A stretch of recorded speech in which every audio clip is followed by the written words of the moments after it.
श्रीजगन्नाथ मंदिर मुख्य प्रशासक डॉक्टर रंजन कुमार दास को गप संकलन आग्नेयगिरीर अवशेष गुरुवार स्थानीय संस्कृति भवन में उन्मोचित हो जाइछि।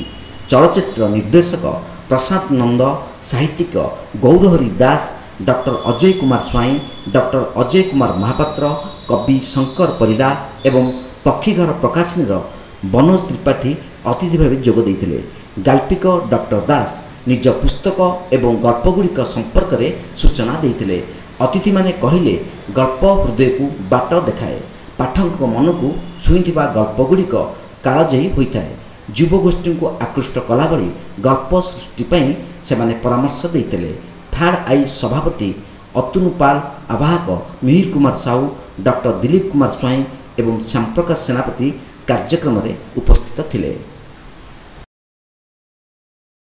श्रीमंदिर सिंहद्वार ठारे शक्तिशंकर मिश्र द्वारा लिखित पुस्तक कालियार करामती आज सिंहद्वार ठारे महाप्रभु को प्रथमे समर्पण कराई उन्मोचित होता।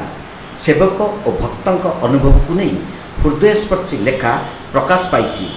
भक्त और जगन्नाथ प्रेमी बेस आनंददायक होईची।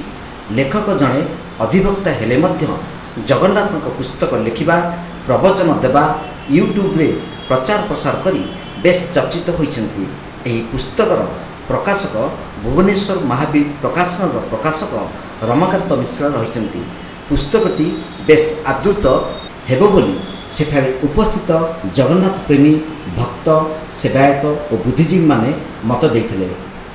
कैमरा पर्सन सत्य पट्टनायक सह सुधांशु करक रिपोर्ट, तीर्थक्षेत्र लाइव।